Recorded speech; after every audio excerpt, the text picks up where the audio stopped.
Como educar a mediunidade com segurança, segundo o Espiritismo, os pilares que a doutrina não negocia. Seja muito bem-vindo ao canal Gotas de Esperança. Hoje iniciamos o 4º episódio da nossa série especial sobre mediunidade. Você já sentiu que sua sensibilidade é como um barco à deriva em um mar agitado? Muitos acreditam que o dom basta, mas a verdade é que, sem direção, até a ferramenta mais preciosa pode se perder. Antes de mergulharmos nos pilares que a doutrina não negocia, deixe seu gostei para que esta luz alcance mais corações. E se este canal tem sido um porto seguro para você, considere nos apoiar através do Valeu Demais ou tornando-se um membro Hyper. Sua contribuição ajuda a manter viva essa corrente de esclarecimento. Nos episódios anteriores desta série, vimos que a mediunidade existe em graus distintos em quase todos os seres humanos, que ela se manifesta de formas muitas vezes invisíveis e que o discernimento do que é real exige critérios doutrinários sérios. Hoje chegamos a um ponto central. Como se educa a mediunidade com segurança? E antes de tudo, precisamos nos entender sobre uma palavra. A palavra é educar. Não desenvolver, educar. Porque a mediunidade não se fabrica, não se invoca, não se conquista pelo esforço de quem não a possui. Ela se educa, se orienta, se aperfeiçoa, se disciplina, naqueles em quem ela já é ostensiva. Essa distinção não é detalhe. É o fundamento de tudo o que vamos ver hoje. Por que a educação é necessária e urgente? Há quem pense que, se a mediunidade vem do espírito, ela é naturalmente boa e não precisa de cuidado especial. Essa é uma das ideias mais perigosas que existem nesse caminho. Allan Kardec é direto. A mediunidade é uma faculdade, como a visão, como a audição. E uma faculdade sem educação pode causar tanto dano quanto bem. O médium sem orientação doutrinária e moral é como alguém com visão perfeita num labirinto escuro. Enxerga muito, mas pode se perder exatamente por isso. A mediunidade não educada é uma porta aberta a todos os ventos. Tanto entra a luz, quanto entra a tempestade. A educação é o que transforma essa porta numa janela, que deixa passar o que ilumina e retém o que perturba. André Luiz, no livro Nos Domínios da Mediunidade, descreve com clareza os riscos do médium não orientado. A obsessão progressiva, a confusão entre pensamento próprio e influência alheia, o desgaste físico e emocional, a soberba espiritual que fecha o espírito à aprendizagem. Todos esses males têm uma causa comum: mediunidade sem educação. Não por falta de dom, mas por falta de direção. Os pilares da educação mediúnica segundo a doutrina. A doutrina espírita, especialmente através de Kardec e das obras psicografadas por Chico Xavier e Divaldo Franco, nos oferece pilares claros para a educação segura da mediunidade. Vamos a eles. Primeiro, o estudo doutrinário.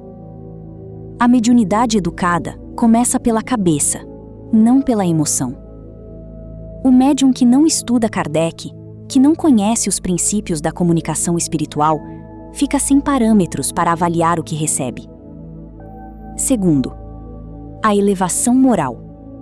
Não há educação mediúnica verdadeira sem trabalho sobre o caráter. A qualidade dos espíritos que se aproximam de um médium está diretamente ligada à qualidade moral de seus pensamentos e intenções. Terceiro, a prática em grupo orientado. O centro espírita sério, com orientação doutrinária e médiuns experientes, é o ambiente insubstituível da educação mediúnica.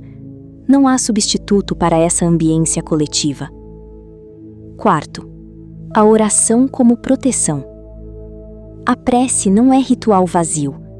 É o ato concreto de elevação do pensamento que estabelece a qualidade do campo fluídico antes, durante e depois de qualquer trabalho mediúnico. Quinto, a humildade como postura.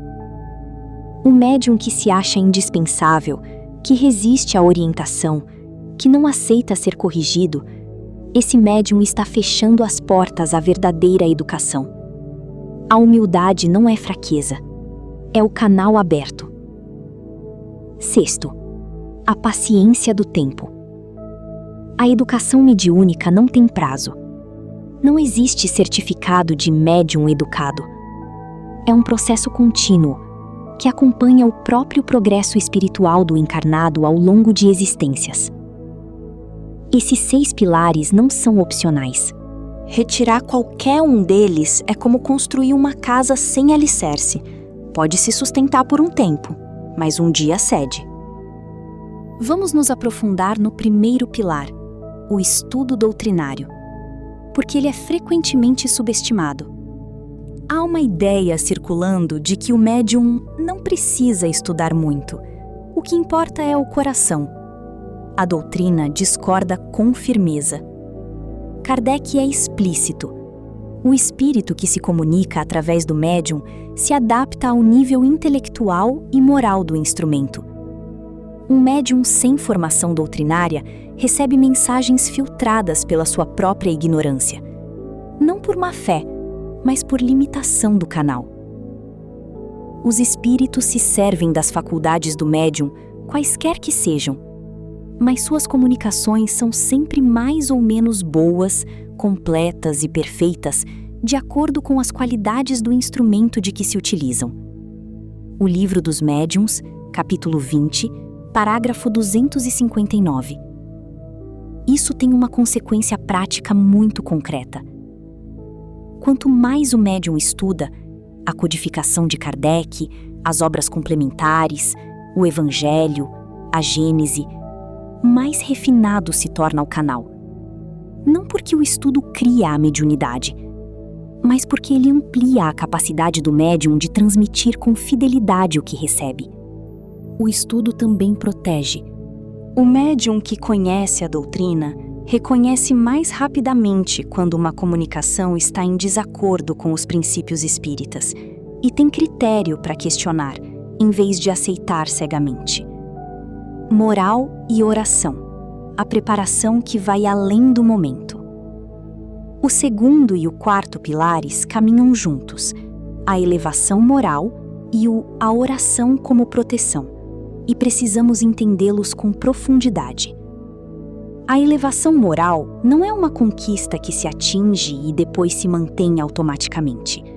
É um trabalho diário sobre os pensamentos, as reações, as intenções. E aqui está algo que muitos não percebem.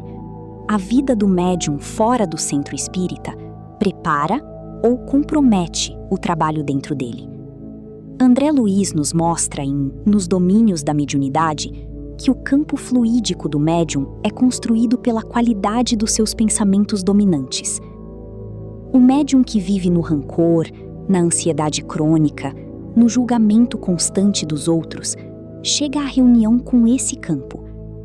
E os espíritos que se aproximam respondem a esse campo. Rogai e vigiai. A prece é a armadura do espírito encarnado. Sem ela, o médium trabalha desprotegido, não por falta de Deus, mas por falta de conexão com Ele. A oração antes do trabalho mediúnico não é superstição nem formalidade. É o ato concreto de elevar a vibração do campo, de sintonizar o instrumento antes de usá-lo. E a oração após o trabalho é igualmente importante. Ela fecha o campo, desconecta o médium das influências absorvidas durante o atendimento e reequilibra o perispírito. Esses não são detalhes litúrgicos, são proteção real, baseada em leis fluídicas que a doutrina descreve com precisão. Há uma perspectiva sobre a educação mediúnica que raramente é dita com clareza e que precisa ser dita. Educar a mediunidade não é apenas cuidar de si mesmo. É cuidar de quem vai receber o fruto dessa mediunidade. O espírito sofredor que busca auxílio através do médium merece um canal limpo, preparado, consciente. O encarnado que se senta numa reunião de desobsessão, de cura, de orientação, merece um médium educado. Quando um médium se recusa a estudar, a aceitar a orientação, a trabalhar a própria moral, ele não está apenas se prejudicando, está comprometendo o serviço que poderia prestar. E isso, do ponto de vista espírita, é uma responsabilidade que não pode ser ignorada. A mediunidade educada não é privilégio de quem a possui. É um serviço que se deve ao próximo. Se você é médium de faculdade ostensiva e ainda não encontrou um grupo sério onde trabalhar, busque. Não adie. A doutrina, os espíritos de luz e sua própria consciência estão te chamando para isso.